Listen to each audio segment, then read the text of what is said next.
Welcome to the Talking Toughness series of podcasts, where we examine the mental toughness concept with guests from a wide range of sectors, illustrating that our mental approach to what happens to us and around us matters for all of us. Our guests come from the worlds of business and public service, education, social mobility, sport, and health. They all share their experiences and their observations about the factors that have enabled them to survive and to thrive on their journey through life. Many guests have gone further and incorporated the concept into what they do as coaches, trainers, managers, and leaders, helping others to thrive in their turn. Their experiences are valuable to those of us who strive to do the same. Our guest today is Karen Stein, who hails from Australia. Karen is an executive coach and a Deloitte University partner faculty member, which serves the Asia Pacific region. She's got a whole host of business experience stemming from well over 30 years in the professional services industry. Academically, Karen holds a master's degree in coaching psychology from the University of Sydney. She's involved with the leading professional bodies in coaching, including the Institute of Coaching, which is affiliated to the Harvard Medical School. Together, Karen's experience as an operational leader in Deloitte and her training as an executive coach provides Karen with a unique perspective to provide executive leadership coaching to evolving senior leaders. As significant as this is Karen's purpose and passion, and we like purpose at AQR. Karen has a special interest in coaching women leaders towards achieving sustainable long-term careers, as well as enabling opportunities for leadership at all levels in political, economic, and public life. In recent years, Karen has become something of a champion for the mental toughness concept. That's something we will explore in this discussion. Her coaching approach aligns with a positive psychology perspective, which was furthered through her completion of the Masters in Science in Coaching Psychology. So, welcome, Karen. That's quite a bit of background, and there's a hell of a lot more on your LinkedIn profile. Oh, thanks. It's a pleasure to be here. I've been looking forward to catching up with you both. Now, we're really looking forward to this. So, Karen, perhaps we can start with, when I looked at your LinkedIn profile, I realized you hadn't always been in coaching. Having worked in Deloitte, you did Deloitte type things for a while. Yeah. So what took you from Deloitte type things to coaching? Well, no, you're quite right, and you've done your investigations very, very well. I have been involved in I guess, a two-part career tranche. So I started off studying law, and I intended to practice family law, and I went off to get my practicing certificate in law. And whilst I was getting that certificate, it was back in the days before there was the internet, with lots of .coms offering recruitment pages, and there were a whole lot of billboards with paper adverts stuck on the billboards, and I plucked one off the billboard and assumed it was a practicing law firm, got myself an interview, and rocked up to discover it wasn't, in fact, a practicing law firm. It was a small boutique consulting firm, and it specialised in the research and development tax incentive.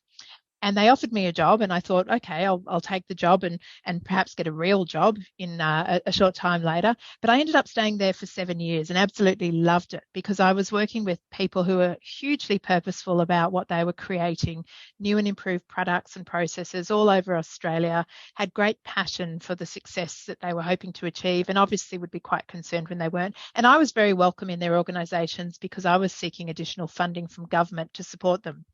But after some 7 years, I thought it would be fun to work elsewhere, and I approached the team at Deloitte and asked them for a job, and I was fortunate to come into their tax group, and that's where my career at Deloitte started back in 1997. So it's getting long in the tooth now, and so for the next little while, it was actually quite a long while, it took me through to 2016. I ended up being a partner in their tax practice, specialised in the research and development tax incentive.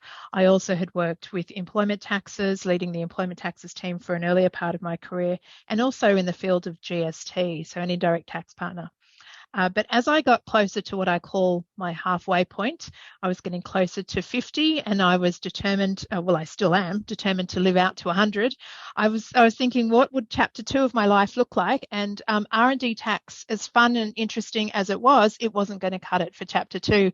So it was close to the time I'd been put on an executive leadership program, and I was given a coach, and that was my first exposure to coaching, and I fell in love with the process.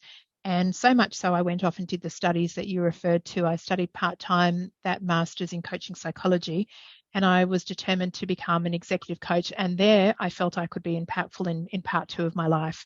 But I was very fortunate that within Deloitte, when I socialized this idea with our executive in the firm, they were very welcoming. So my idea was that I would actually leave the tax business, that I would enter into what is now our talent business as a partner in that. And I designed and rolled out a coaching program for our women partners, our women senior leaders across Australia, so that we could support them to have, as you said, long-term sustainable careers as partners of the firm. So that's a role that I took up in 2016. I've been coaching women partners within Deloitte since then, and coach a significant number of exceptional women each year. And it's a privileged role to have. I absolutely love it. I've found my element, but I'm also really lucky that I'm in an organisation who supported such a large pivot in terms of having a second career within it. So that's also been very exciting for me. Yeah, it's great to be able to kind of make that change without having to, kind of form entirely new relationships and new systems and new practices in terms of moving to a different organization entirely. Well, I think that's part of the magic, because it's allowed me to work within a systems environment where I understood the systems at play. I understood the key stakeholders, the global nature of the firm, the different business units, the metrics, the way that we work, and it being within a partnership, it has a different style of leadership, a shared leadership structure, which is different to a corporate. So I understood all of that. So I had a lovely intersection of my lived professional experience with my theoretical coaching learnings, which came from that master's, which were really important to me. So I wasn't just badging myself as a coach, but also felt that I was well qualified to bring the coaching lens through the positive psychology lens to it. So it's a little bit of a unique combination, but it seems to be working well. Yeah, and does that give, I can imagine, distinct advantage there, because obviously if you're going in without understanding those kind of systems and you working as a coach, you're kind of blind to some of it. So what are the advantages then of really understanding an organization and those systems before you start working in the coaching area? I think it's been very helpful, because it does allow me to broaden my perspective as to enable me to have more empathy with the people I'm coaching. I can stand more readily in their shoes and make sense of what they're talking about quite quickly. I can do so without judgment. They're not reporting to me, so there's no sense that there's any concern from their point of view. In fact, they find it's quite refreshing, because they can see I understand what they're going through and how the dynamics play out, but I can also nudge them to try and discover more. And because I've got that ingrained understanding of the broader system, when I hear that they're perhaps having a more limited view of what they're looking at, more of a linear view perhaps, or I guess more of a simple or predictable view of what could be, it's about also turning their mind to perhaps something bigger than themselves. So moving them from me to we, and looking at more broadly in that systems landscape to say, well, how can we open up your boundaries, your cognitive boundaries, and help you see more of what's happening around you? And I guess having a knowledge of what is around them to some degree, I can listen out without it holding any judgment or assumptions or biases to be understanding of it. Yeah, I think that's really interesting what you're saying there, Karen. I just wonder if you could expand on, maybe give a couple of examples around that idea of cognitive boundaries you mentioned there. So is this essentially where you think people are maybe limiting their experience of being in a situation in some way? Yeah, I think very much when I'm talking of cognitive boundaries, it's what are we limiting ourselves to in terms of our view of ourselves and the world outside of us, which is something really important in terms of mental toughness. You know, in mental toughness, the model is taking an internal view with an outside context. And if we don't also help people take themselves beyond just focusing on, well, what is this about me, and how, you know, if somebody comes to me and says, look, I want to spend more time with my family and I don't want to work these long hours, and says to me, that's what I'll do, I'll just spend more time with my family and work less, that's very much a very straightforward, simple solution, which is probably unlikely to arise unless they turn their mind to, well, what else could impact on this?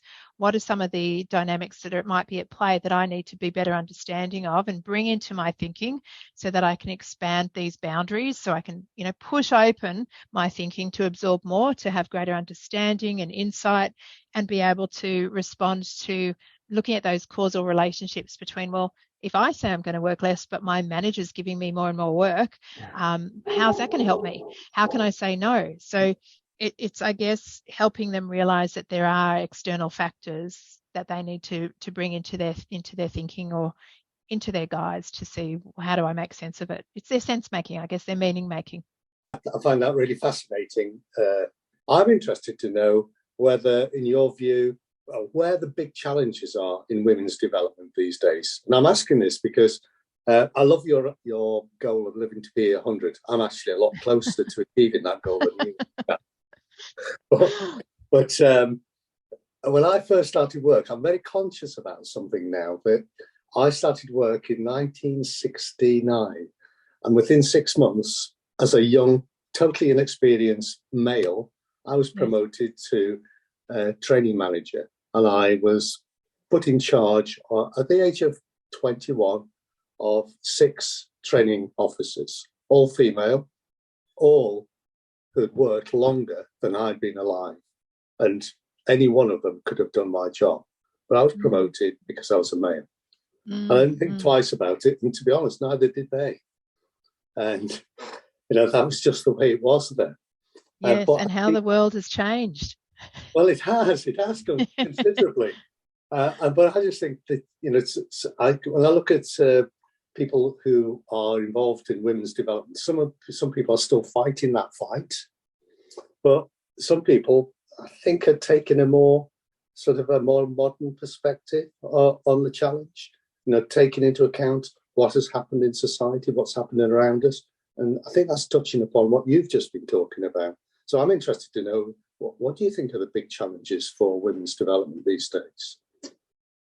Well, I think the challenges sometimes can be exactly what you're referencing as opportunity. And so it does come back to understanding, well, organisationally, socially, politically, what are the systems that we're working in that are having an influence on the opportunity or the availability of different challenges that can suit their skills. And who do you have who's in your corner, who's also going to advocate for you and champion you and provide you with connections to their network and really ensure that you're the right person who's put forwards for such opportunities. So I'd say, you know, some of the challenges are long lasting, but I think there are also societal challenges. I mean, you may have seen that I've got an interest also in assisting with talking about managing menopause in the workplace, and this is something that people haven't spoken to really of much, except for, you know, perhaps the last few years it's becoming more topical. And if you overlay the challenges that women will face in that stage of life with the challenges of when they're just getting into the top parts of their career and really being able to seize opportunities, they've, you know, perhaps had their family, now they've got different life stages to work through. So I think part of it is understanding, well, how can we support more women to enable them? How can we have champions and advocates for them to allow them to be given the opportunities that perhaps might not otherwise as readily come towards them? And what levels of support might be available for them so they too can use their strengths and live their best lives and have the talent in the organisations, because we know that organisations who have a high level of diversity in leadership are actually much more successful. They're more profitable, their performance is better, they're much more innovative because there's more creativity and collaboration and learnings within these organisations. So the business case to try and assist more women with coming through organisations makes complete sense. It's just then ensuring that businesses are stepping forward and you know, making change and holding themselves to account to make sure that they do support the fullness of the population that we have. Yeah, because you say there, Karen, about we know that organizations with greater diversity in their leadership have better results. And we do know that because the research for that has been around for a long time. Yes. So what do you think it is that holds organizations back? Why is change so slow in terms of embracing a bit more diversity, do you think, in leadership? I wish there was a simple answer to that, Mm, because as we know, change is really uncomfortable for many people. And so for some, it can be easy not to change. And if you've got the status quo in your organization humming along and everything's going fine, it might be a lesser perceived need, correctly or incorrectly, to actually embrace change. So I think it's about having people come through who are opening their mind, being curious, being understanding, being open to difference, and looking at the cultural nuances within the organisation to better understand what do we need to do to make sure that we have our unfair share of women, our good balance of our population within our organisation, so that we can enable people to have that. And that looks at policies. It looks at, how do you allow for flexibility in the workplace? How do you look for part-time, full-time work? How do you look for programs around coaching and mentoring and advocacy? How do you employ the best person for the role and make sure that, as to your situation, Doug, people aren't being overlooked simply because there might be a different connection between the individuals and the person who's making the decision making. So how do we become conscious of our subconscious biases? How do we become conscious of the assumptions that we might hold? Part of this is training, education, conversation, and listening and hearing from those within the organisations. What are the barriers perhaps that they're facing in terms of enabling them to have the careers that they're desirous of? yeah, and I really love that you said sort of conversation in there as well. Um, I know I've done unconscious bias training, but to be honest, it wasn't it it wasn't being coached in unconscious bias or anything like that. It was one of those online things. Here's a few things to click on. Here's a Oh yeah. few videos, and then you have to do a test at the end, which, to be honest, is so simple. Like they always are these online things, aren't they? You could And what easily just skip through everything, pay no attention, and you'll still get the answers right because they're that simple. So what does that kind of training and coaching do you think need to actually look like to have an impact?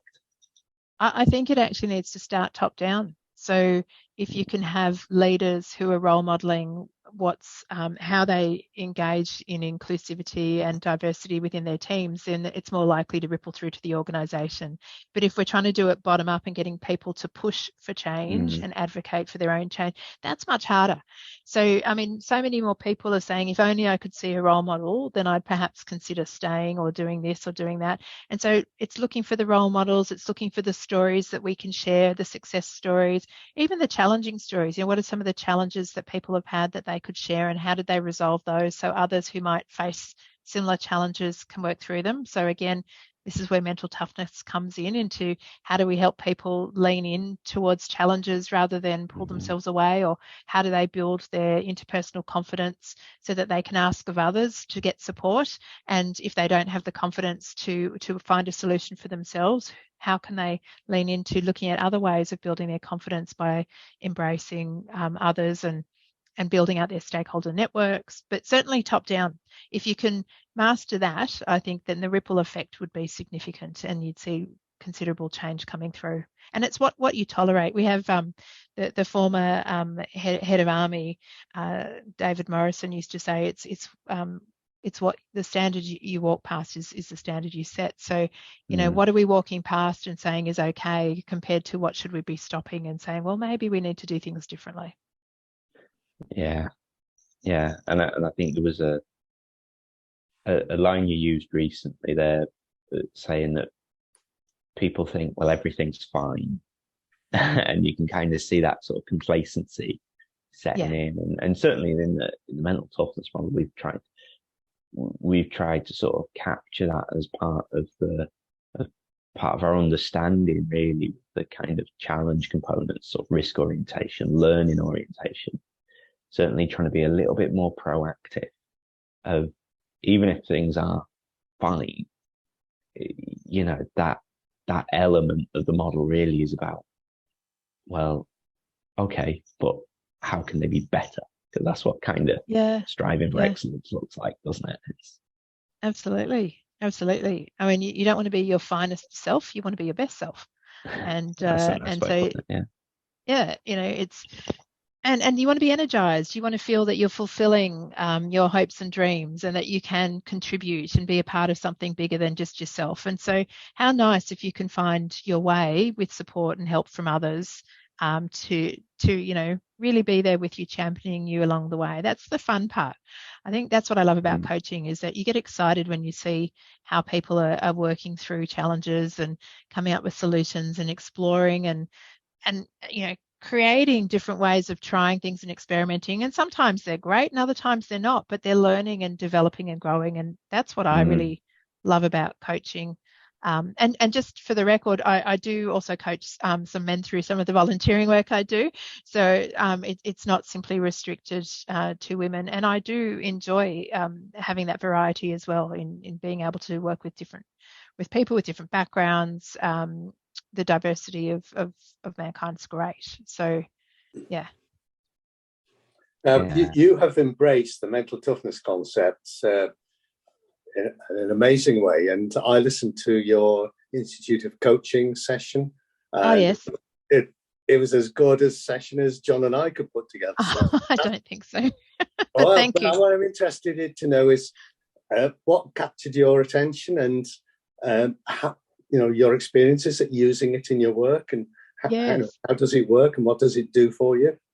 So full credit to the University of Sydney, because I listened to the podcast that you recently had with Leah Zellams, who too studied at the University of Sydney. So in our course, and we didn't do it at the same time, but we did meet each other through that. In our course, we did a unit which did actually bring this construct to our attention. And I was fascinated with it. I thought it was exceptional. And as a part of this unit, we were asked to do a presentation where we had to actually take a real life situation and talk about how we could apply mental toughness to the situation we had. And I had a back injury where I'd blown a disc playing women's soccer in my day, and I found it wasn't anything too elaborate or nowhere near professional. It was amateur soccer, but something that kept me excited, and I could focus on a ball for 90 minutes and just have this beautiful time where nothing else would matter. But, you know, there was a bit of argy-bargy from time to time, and I probably took a few too many hard tackles. And so not only was my ego bruised, but it turned out that my back was also in a poor way. And I ended up in hospital with this blown disc, and I was immobilized in hospital for a short while. And then I was home for a number of weeks, and then I was on some strong medication for about 8 months to try and resolve this. And it took a lot of courage to start participating in things all over again, because the pain was so bad that I just didn't want to go there again. And so I used that as my example for mental toughness in my project. And I was fascinated about how I could actually use the 4 C's to support myself, and to think about, well, you know, if I can work it out for me, to think about what's in my control and how do I have commitment towards the goals of my future and resolving my health issues, and, you know, how am I going to be committed to this, and what am I going to do to build my confidence? If I can work this through for me, how much fun would it be to do this with other people? So I loved it. And in having the opportunity to talk in this project, we had to design a poster, which actually showed our journey with the 4 C's. I still have the poster because I was so proud of it. And I should take a photo. Yeah, I'll take a photo and send it to you. But you know, I'd spent all this time designing my lovely poster, and I'd enjoyed presenting it to the group. So that was my first, I guess, exposure to the construct. It was also really helpful to hear other people and tell their stories. And they ranged from all sorts of issues, whether it was with health or professional or relationship or otherwise, and how they'd use mental toughness to support them. Then when I was doing my coaching, I thought it would be very relevant. So I actually became accredited through Mental Toughness Partners in Australia, through Paul and Linda Lyons, and was able to come to have a better understanding of what the tools were and how they worked.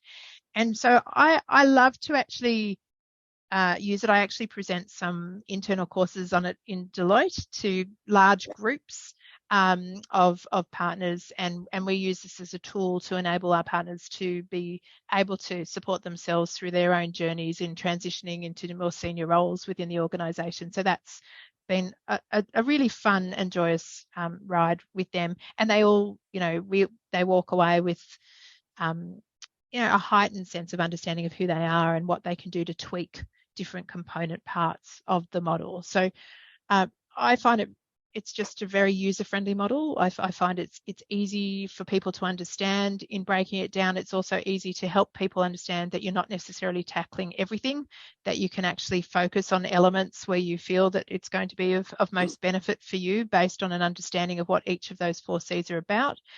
People really enjoy hearing about how it's taking them beyond resilience, how they're not just simply going to survive, but they're going to thrive. And that to me is an exciting piece of, as I said, how can you be your best self? If you're just surviving, it's coming back to being fine, John. I'm fine, I survived, I'm okay. But if I want to really be my best self, I want to thrive. And so this is why I enjoy using the mental toughness model in the work that I do. Fantastic. That's great. Yeah.